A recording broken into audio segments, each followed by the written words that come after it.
Le bilan parle de lui-même, 14 victoires pour une seule défaite, quand Jimmy Butler est sur le parquet. Même s'il n'a planté que 11 points ce soir, l'impact du bonhomme est juste colossal. C'est devenu une véritable machine de guerre. Avec lui dans l'effectif, qu'il mette 11, 2, 30 pions, on ressemble enfin à une équipe taillée pour le titre. Et on sait tous comment ça finit, quand les Warriors tournent à plein régime. Ce n'est pas la première fois que Draymond Green associe le nom de Jimmy, des Warriors, et du trophée Larry O'Brien dans la même phrase. Rappelez-vous, juste après le trade, alors que l'équipe stagnait à 50% de victoire, Draymond avait déjà annoncé la couleur. Il s'est même excusé d'avoir dit qu'ils allaient essayer de gagner. Pour corriger le tir direct, j'ai menti, on va le gagner ce titre. Boum!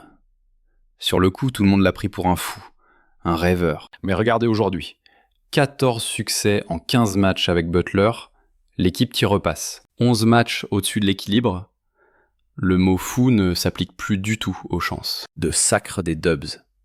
C'est devenu une réalité effrayante pour le reste de la ligue. À chaque sortie, ils confirment leur statut. On voit un groupe profond, une alchimie parfaite et une défense en béton armé. Ah oui, et ils ont aussi un certain Stephen Curry. Sans oublier ce fameux Jimmy Butler qu'ils ont récupéré et qui se débrouille pas mal non plus. La récente victoire contre les Knicks a été une véritable démonstration de force défensive. Sur les 15 dernières rencontres, Golden State affiche la 2e meilleure défense de toute la NBA.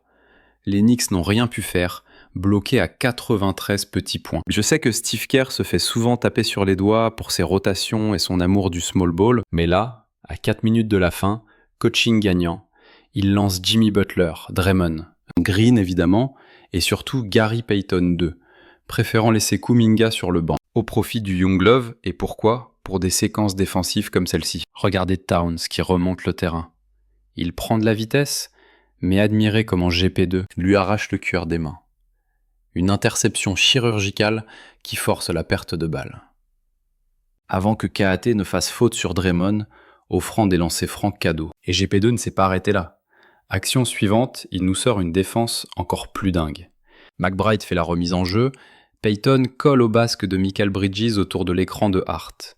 Il arrive à dévier la balle en l'air, la touche une seconde fois pour la rediriger, directement dans les pognes de Steph Curry. Une action décisive. 10 secondes plus tard, les Dubs remontent la balle, et qui d'autre que Draymond Green pour finir le travail et célébrer avec la manière ? Mais ne vous y trompez pas. En l'espace de 20 secondes, ce n'est ni Curry ni Butler qui ont plié le match. C'est le génie défensif pur de Gary Payton II. Avec un Draymond revitalisé, l'apport de Jimmy Butler et de Moses Moody, plus un GP2, à 100%, cette équipe a trouvé l'équilibre parfait pour protéger Stephen Curry. On connaît la chanson. Donnez à Steph des chiens de garde avec un gros QI. Basket, et vous jouez le titre à tous les coups. Même avec un Curry de 36 ans, la formule reste inchangée. D'ailleurs, j'ai mentionné Moses Moody tout à l'heure. Vous voulez une stat encore plus hallucinante ? Si les Warriors sont à 14 victoires et une défaite avec Butler, ils affichent un bilan de 18 victoires pour une seule défaite, quand Moses Moody est dans le 5 majeur. 18 et 1, c'est juste délirant. C'est logique quand on y pense. À part les aliens comme Jokic, Curry, que cherchent toutes les franchises ? Des ailiers 3&D. C'est pour ça que les Knicks ont lâché autant d'atouts. C'est la clé du succès dans la NBA moderne. Lâcher 5 choix de premier tour pour Mikal Bridges ou verser 40 millions de dollars par an à OG Anunoby. Dans une ligue saturée d'ailiers d'élite et d'arrières costauds, il faut impérativement des gars capables de les stopper, tout en étant capables de punir l'adversaire de l'autre côté du terrain en artillant à 3 points. Moses Moody correspond parfaitement à ce profil.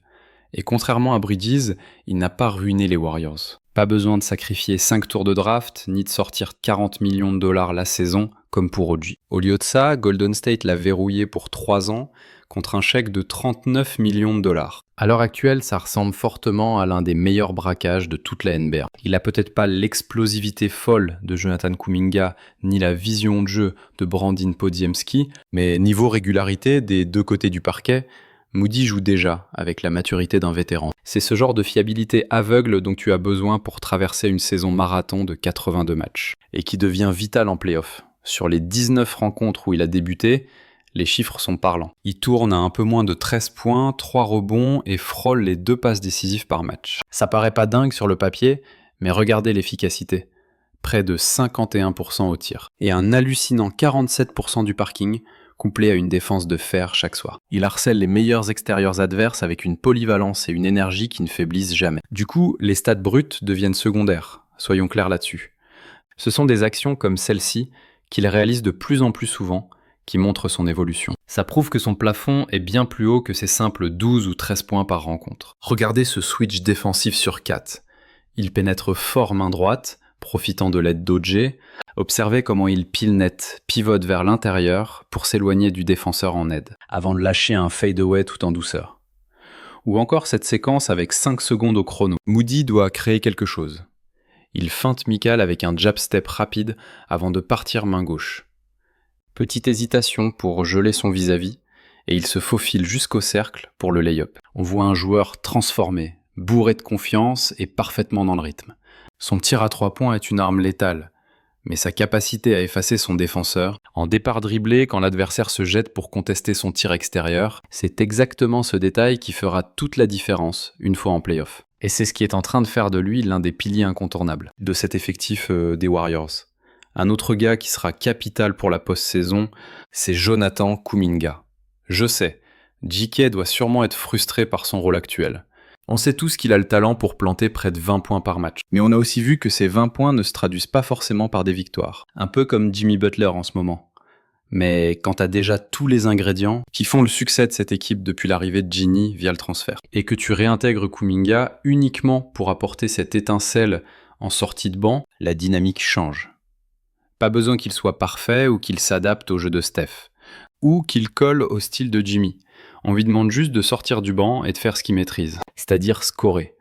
Ça ne fait que 2 matchs, mais l'impact est immédiat. Il a lâché 28 points sur ces 2 rencontres, en jouant environ 20 minutes à chaque fois. Je l'ai déjà dit, mais c'est ça qui rend cette nouvelle version des Dubs si spéciale. Kuminga accepte son rôle de remplaçant pour l'instant, tandis que Moses Moody est tout simplement phénoménal dans le 5 majeur.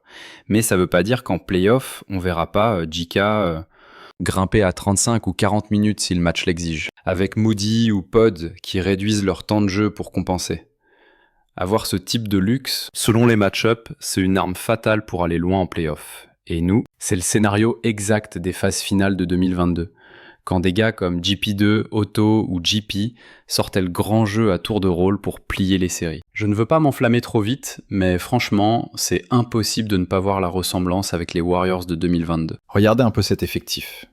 Une défense en béton, une profondeur de banc incroyable et un Steph Curry qui a retrouvé ses jambes de 20 ans. Et bien sûr, l'ajout de Jimmy Butler est la pièce manquante qui transforme cette équipe en véritable machine de guerre. Si vous voulez que je continue à creuser le sujet, n'hésitez pas à vous abonner pour ne rien rater. Explosez aussi le bouton des likes, ça ferait super plaisir et ça aide la chaîne. Mais le plus important, kiffez votre journée.